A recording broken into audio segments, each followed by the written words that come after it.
El curso es sobre finanzas básicas y para empezar quisiera que nos enfoquemos en conocer realmente si sabemos identificar claramente qué es lo que hace nuestro negocio.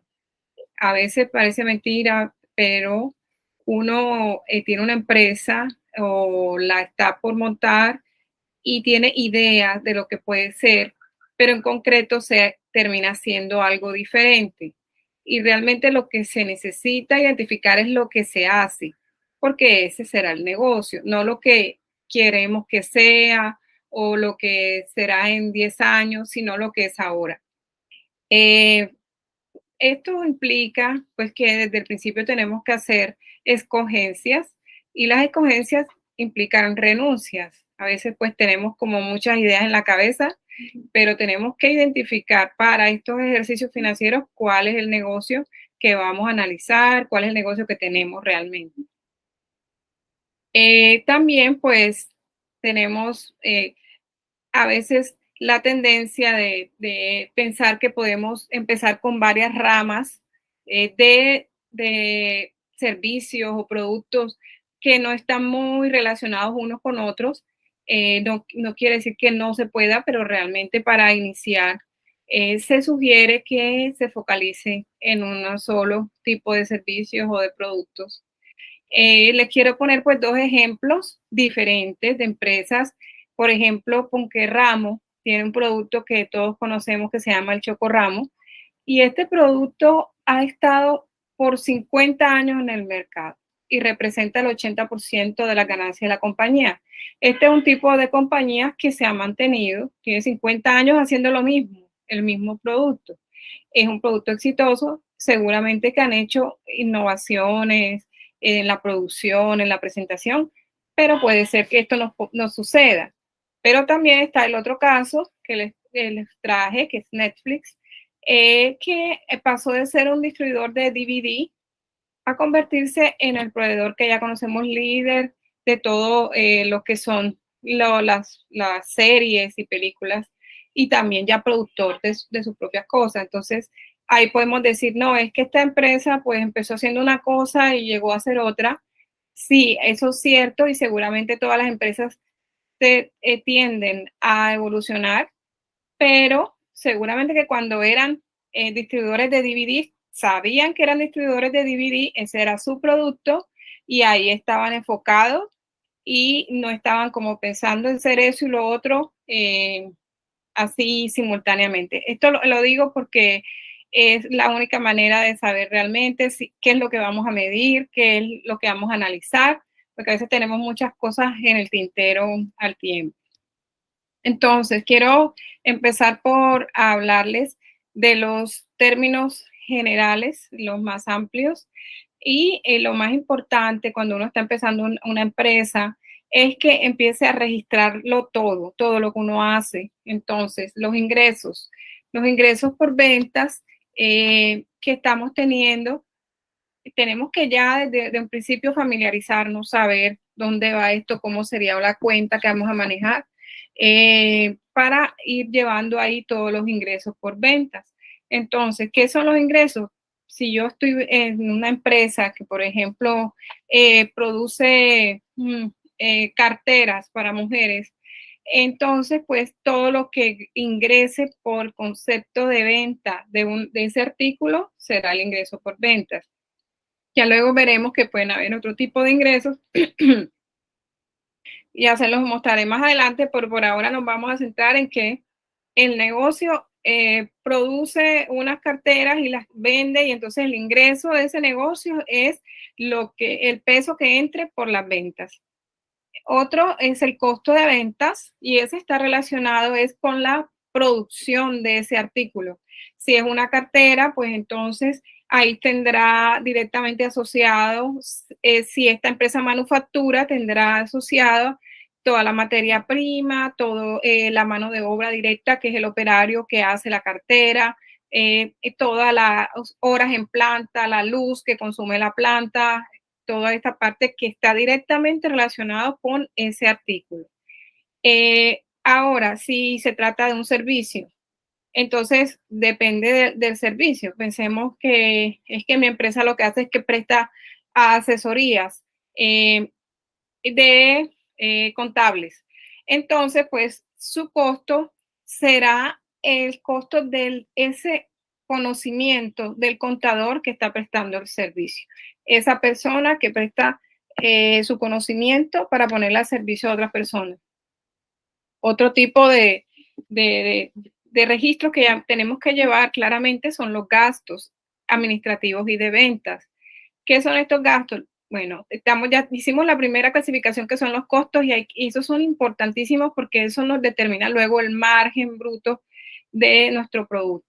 Pero luego viene todo lo demás, porque para tener siempre, pues cuando empezamos una empresa de pronto somos una sola persona, somos dos personas y no vemos todo esto porque en una sola confluyen muchas cosas, pero es importante que tengamos la posibilidad de desglosar. Si yo, por ejemplo, soy la misma que estoy, yo misma hago una cuestión que vendo, entonces, pero yo también soy la que estoy administrando el portal por donde se vende, estoy administrando las cuentas bancarias, entonces, pues tendría que dividir una porción de ese sueldo mío que es como operaria, que hago el artículo, y otro como una persona administrativa que lleva las cuentas, que paga los servicios, que maneja las redes sociales. Eso depende cuáles serían las funciones, pero como queremos formalizarnos y ser una empresa,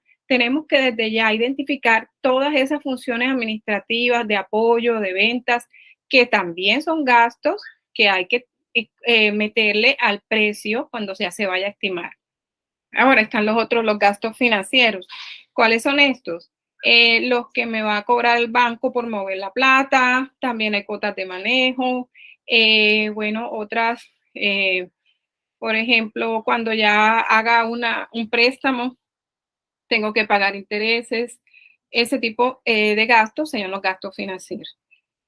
Ahorita en esta presentación, en esta diapositiva, quiero mostrarles lo mismo que ya vimos, pero ahora la dinámica cuando ya se lo presenta en un estado de resultados. ¿Qué ven ustedes? O sea, que de pronto a veces vemos esa tabla y no le vemos como la razón de ser, pero es un flujo muy claro del dinero que todos manejamos cuando vamos a hacer una compra, cuando estamos en nuestra vida cotidiana. Entonces, quise hacerles este esquema práctico donde podemos ver si por ingresos por ventas y a mí me pagaron, digamos, esas 4 columnas de monedas y resulta que el costo de ventas equivale a la columna mayor de monedas.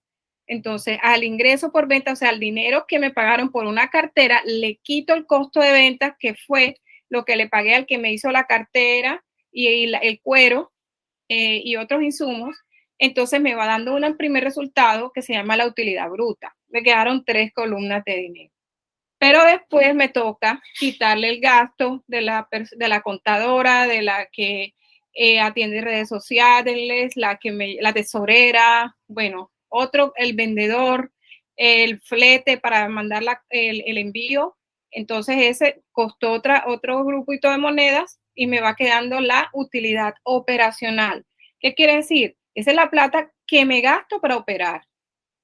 Después de ahí vienen otros gastos, son los financieros, y estos son los que ya vimos. Si yo tengo un crédito, me toca pagar la cuota o siempre me toca pagar un 4 por mil o unos comisiones que también nos cobran los bancos por tener los productos con ellos. Entonces, luego de descontar todas esas cosas, ahí sí nos llegaría allá a obtener la utilidad antes de impuestos. Este ya pues es un esquema numérico como ustedes lo encontrarían normalmente. Y entonces están los ingresos, ¿verdad? Ingresos por ventas. Y luego puede haber devoluciones. Puede que me devuelvan un producto y yo entonces lo descuento de ahí. Luego el costo de la mercancía vendida, ya lo dijimos. La mano de obra, el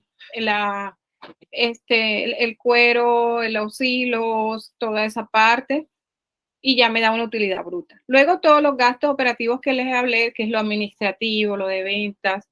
Entonces está la nómina, está la seguridad social, si tengo contratada a alguien por prestación de servicios, los impuestos, los arrendamientos, los servicios públicos, las adecuaciones, la depreciación y la amortización, que son un tema contable. Esto no, digamos que no es que represente una salida de dinero, pero se va llevando porque se supone que, por ejemplo, si yo necesito una máquina de coser para hacer mis carteras, esa máquina en cierto tiempo ya no va a ser la que requiero para tener un buen producto, por lo cual le voy como quitando valor hasta cuando ya en el libro contable no vale nada, pero con esa plática lo que uno debería estar es ahorrándola para poder hacer luego la reposición de ese equipo. La amortización es algo similar, pero es para lo intangible. Por ejemplo, un software que ya yo he desarrollado y vendido o que he adquirido para poder hacer mis productos.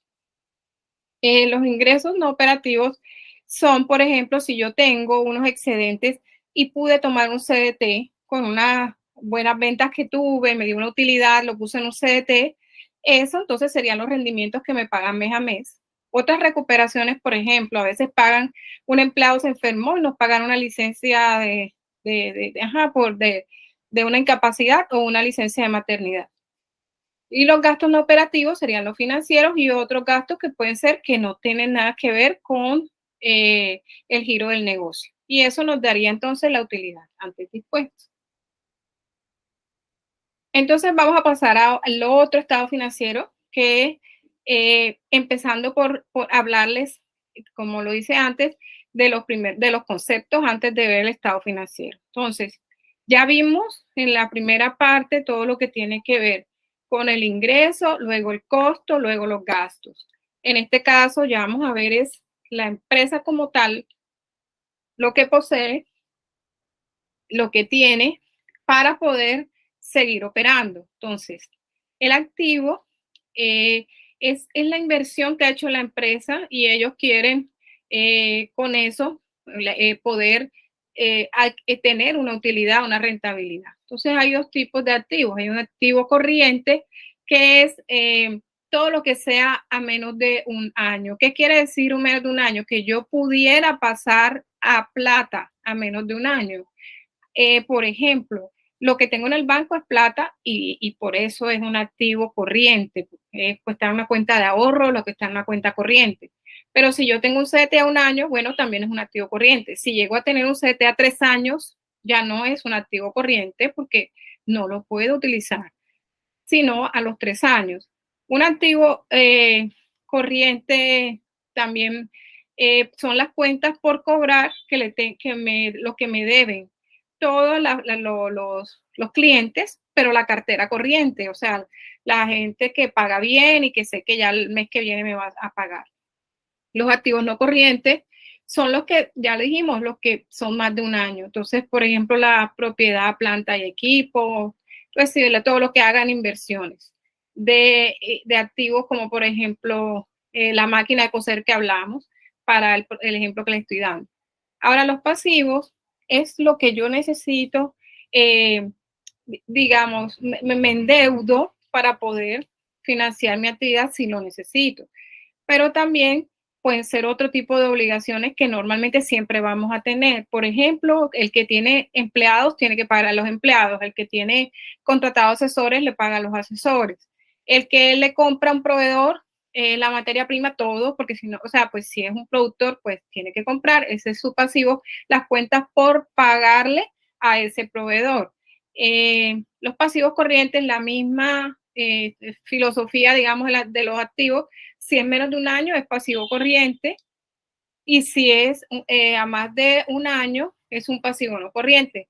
A veces en las empresas cuando estamos empezando hacemos solicitudes de créditos que nos los dan a 5 a 10 años, entonces pues si es un pasivo no corriente porque ya se pasa un año la duración.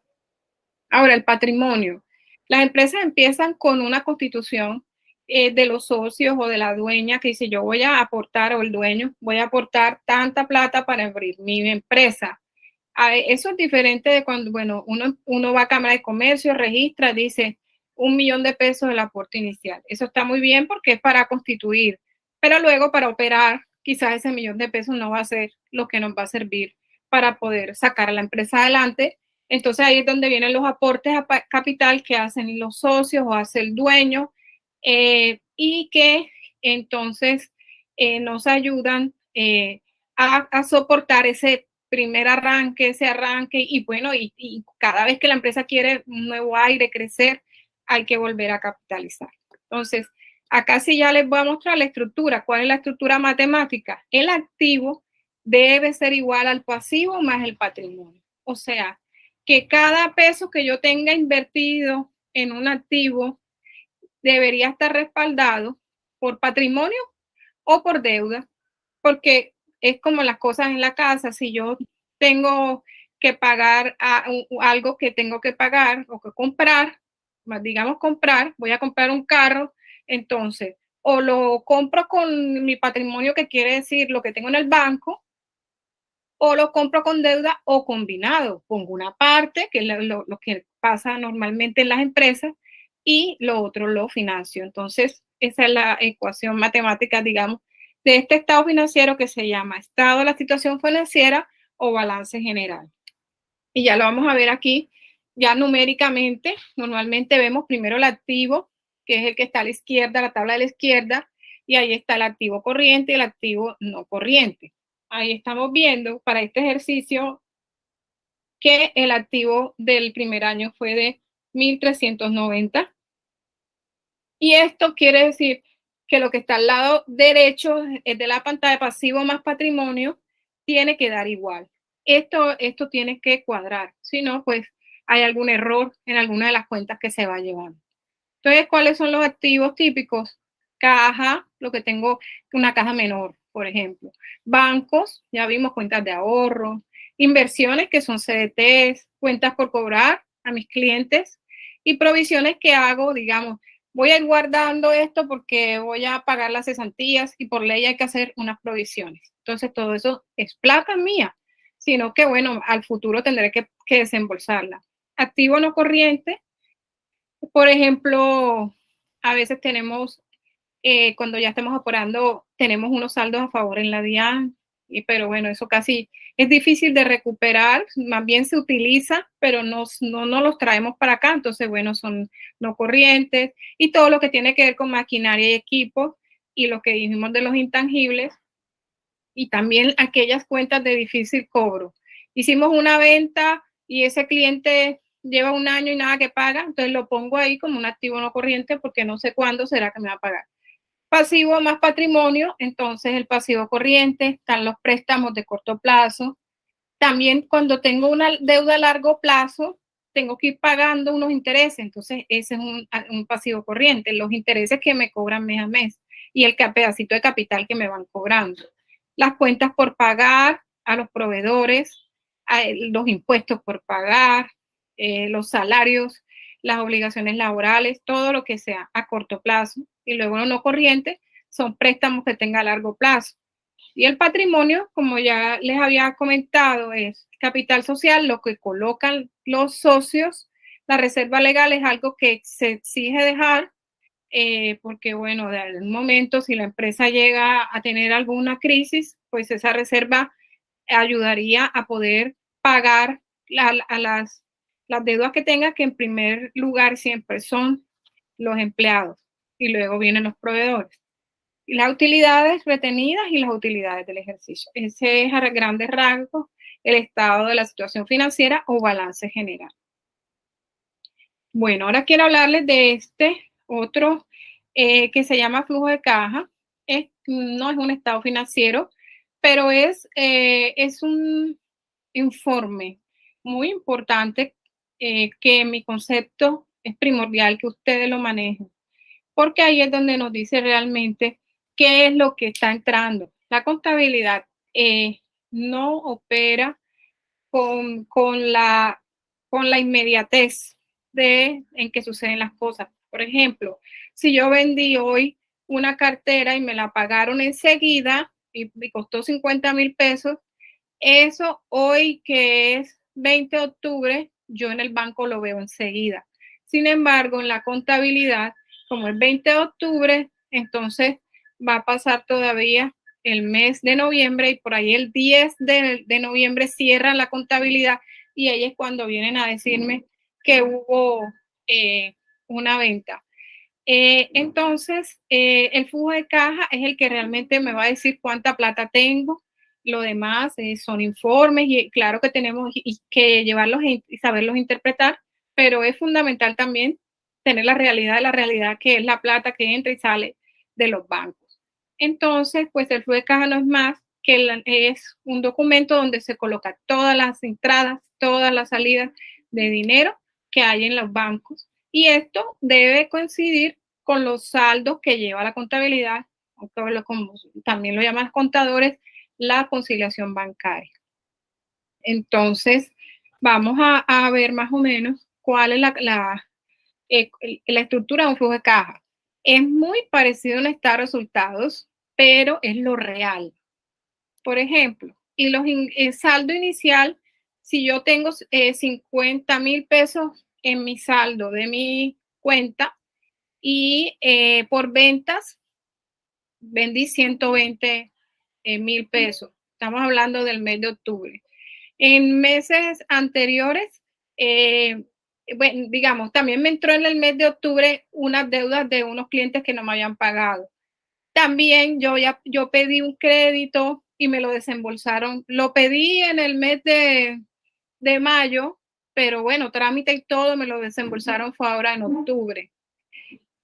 Fíjense, por ejemplo, en ese caso, cuando yo pido un crédito y el crédito para desembolsarlo me toca firmar ciertos documentos, la contabilidad con ese documento ya enseguida registra la deuda. Sin embargo, pues todavía la plata no ha entrado. La vinimos a ver realmente el plata en el mes de octubre.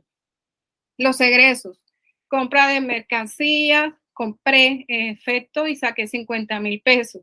¿Qué pasa? Que también hay que tener en cuenta, sobre todo en los ingresos, que cuando yo vendo, si yo facturo y si estoy obligada, tengo que cobrar un IVA o hacer unas retenciones. También cuando me las hacen a mí, cuando yo voy a comprar, a pagar algo, también. Entonces, ahí estos dineros son diferentes a los contables. ¿Cuánto realmente entró a la cuenta?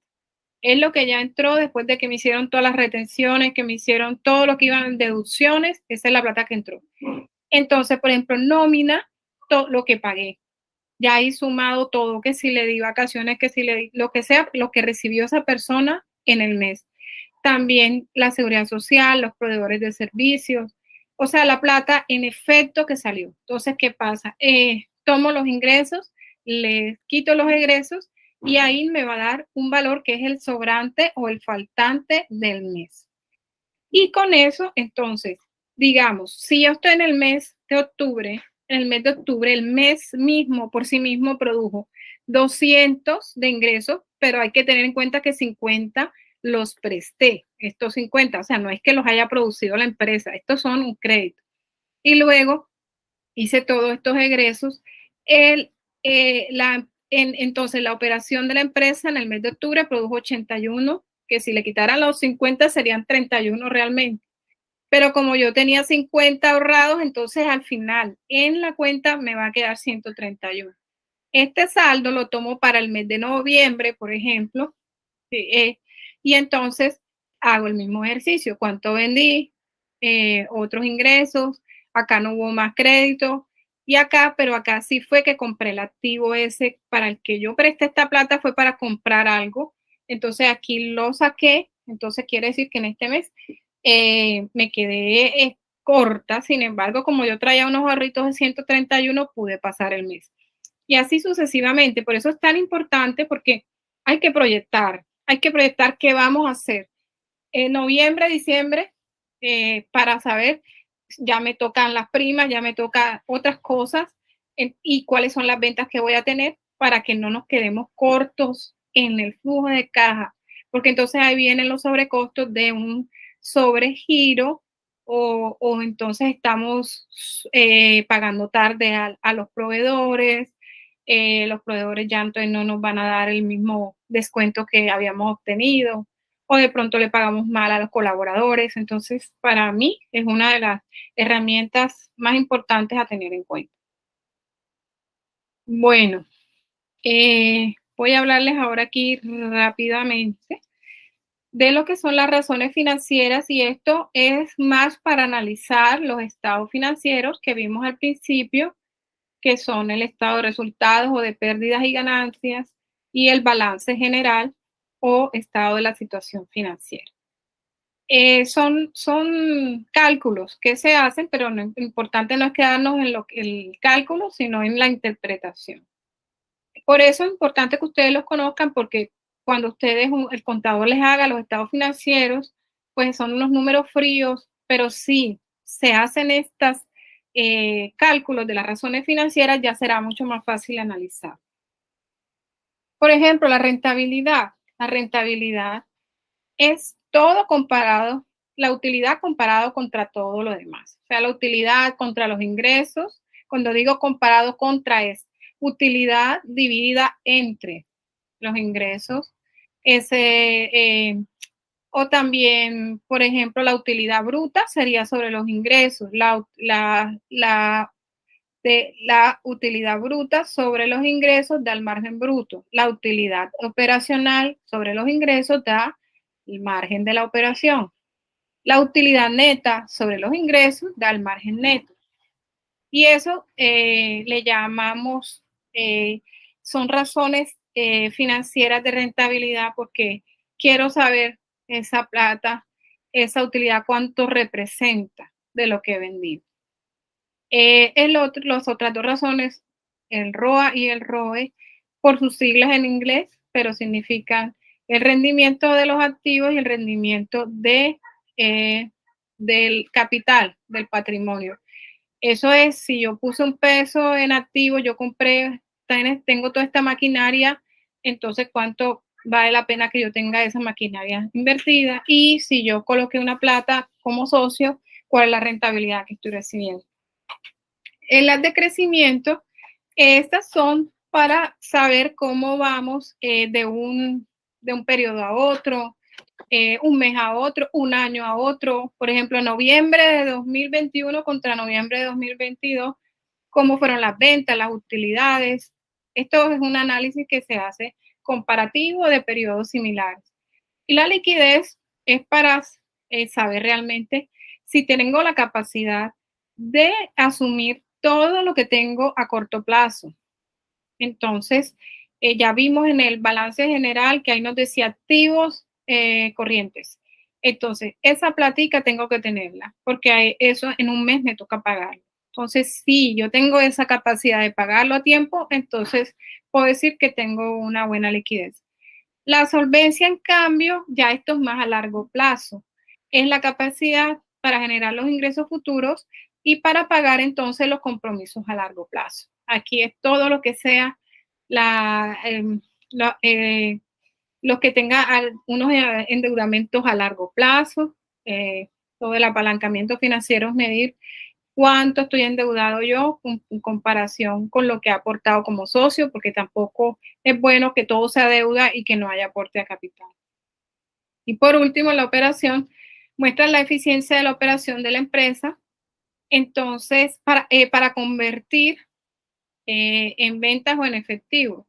Entonces, digamos, yo tengo un producto súper bueno, lo vendo, pero entonces la gente me paga es a 90 días. Entonces, claro, muy pesado, porque a mí me toca pagar los activos corrientes que son a 30 días, y cómo hago si vengo recibiendo la plata es a 90 días. Entonces, esa rotación de cartera es importante analizarla, lo mismo que la rotación de inventario. ¿Será que estoy produciendo demasiado? ¿No estoy vendiendo? ¿Se me está quedando? Estoy produciendo 100 carteras, pero estoy vendiendo 50. Entonces, ¿para qué produzco 100? Todo esto hay que mirarlo con estas razones. Y la rotación de cuentas por pagar es si yo estoy quedándome corta para pagar a tiempo. Entonces, yo pago a 60 días, o pago a 90, o a cuánto estoy pagando. Entonces, aquí están las fórmulas. Pues la idea es que de pronto poder compartir esto, pues porque no es que uno tenga que aprendérsela de memoria, simplemente entender de cuál es la significación que tiene, la utilidad que tiene y poderla empezar a emplear, porque una vez que ya tengamos esos números, podemos hablar de algunas decisiones. Por ejemplo, si yo tengo un margen bruto, utilidad bruta sobre las ventas, y digamos que ese margen bruto es del 20%, eso está muy apretado porque de ahí para adelante todavía me toca quitarle todos los gastos de la operación y todos los gastos financieros y demás gastos. Entonces, en un margen bruto debería ser del orden, pues depende del negocio, porque todos los negocios, hay negocios que tienen un márgenes súper pegaditos, pero bueno, ojalá un margen que pudiera ser del 50% para poder tener luego cómo soportar la operación de la empresa. Eso por poner un ejemplo. Ahora, de crecimiento, por ejemplo, las ventas, cómo estoy vendiendo más o menos, y de esto salen unas gráficas muy interesantes, cómo se ha comportado las ventas, el costo. Ahora vendo más y he optimizado el costo. Fíjate, vendo, pero el costo lo hago mejor, más eficiente, ya no es tan alto. O sí, tengo una cantidad de gastos, entonces todo esto ayuda a tomar decisiones. Y la liquidez, lo mismo, mirar si tenemos para cubrir el activo circulante con el pasivo circulante, o sea, el pasivo circulante, lo que debo a corto plazo, si lo tengo en el bolsillo para salir a pagar, que son los activos circulantes. Las de operación, como dijimos, por ejemplo, las cuentas por cobrar, si se me está deteriorando la cartera, tengo clientes que se me están quedando, pues ahí tengo que hacer gestiones. Y la de solvencia, como ya vimos, una que les interesa mucho a los bancos, por ejemplo, la estructura de capital, pasivo sobre patrimonio, o pasivos, el apalancamiento pasivo sobre el activo. Esto lo ven mucho los bancos porque uno no puede excederse de deudas, tiene que estar bien respaldado por cosas concretas que son el activo, que ya dijimos que son lo que tengo en el banco, más las máquinas que tengo invertidas, y el patrimonio, que es lo que los socios hayan podido también colocar, porque tampoco quieren que todo sea deuda traída de afuera y que no, los mismos socios no estén invirtiendo en la empresa. Entonces debería ser esto debe ser una razón que sea proporcional y que el banco pues les parezca que es interesante. Bueno, listo, esto a rasgos generales, pues es una información bastante larga que ameritaría pues entrar un poquito más en detalle, pero si alguna tiene alguna pregunta, pues quedo pendiente.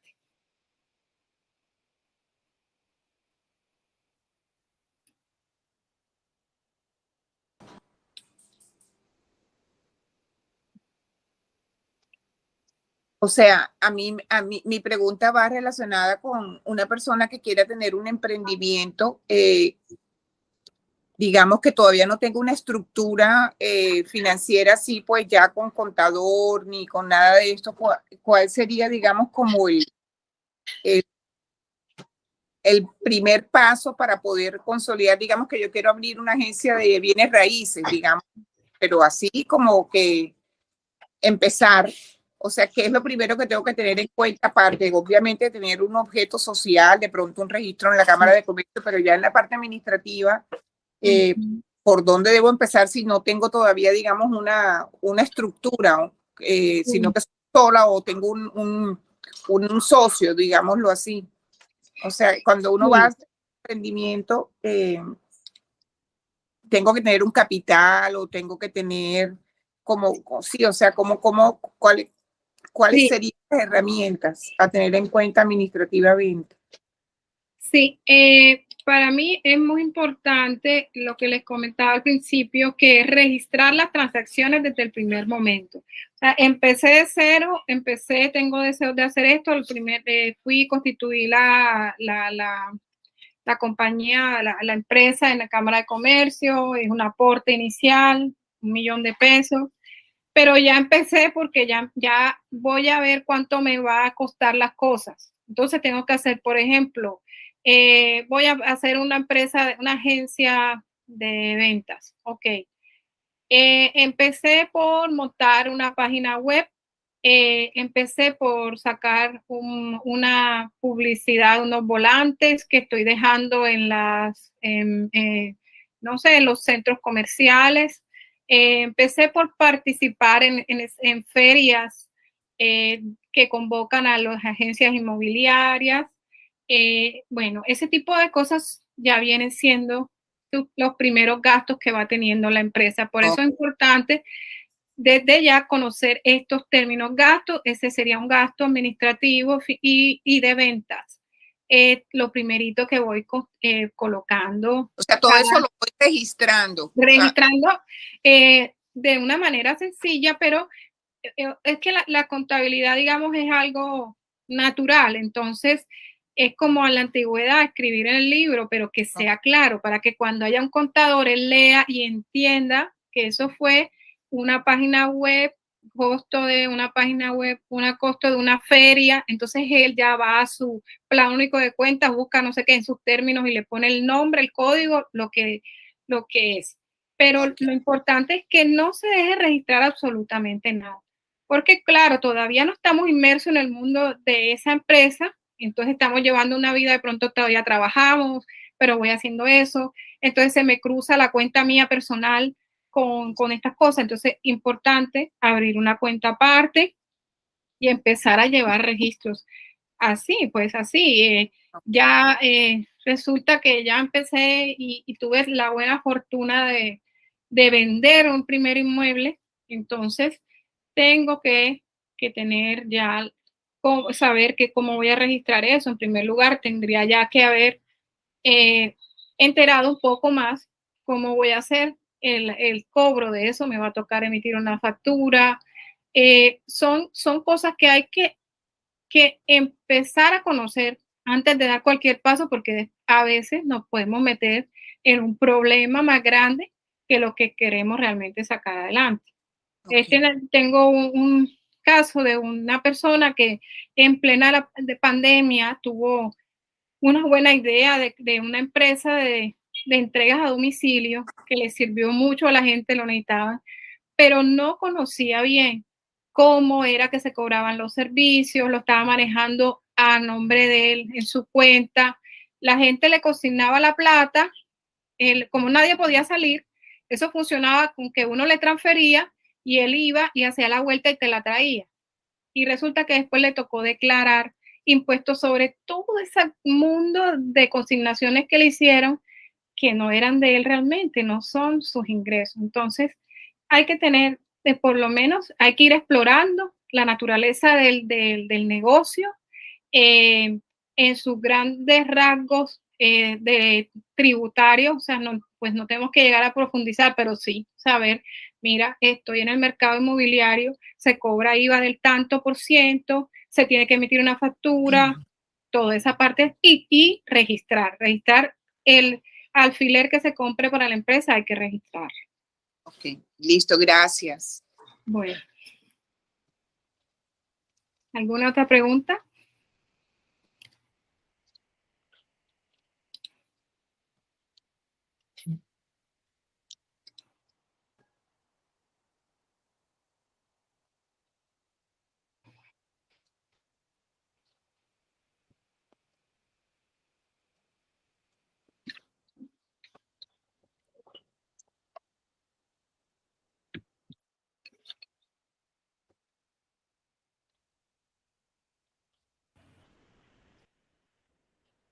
Geraldine, yo creo que no hay más preguntas. No hay más preguntas. Así es. Muchísimas gracias a todos por la participación.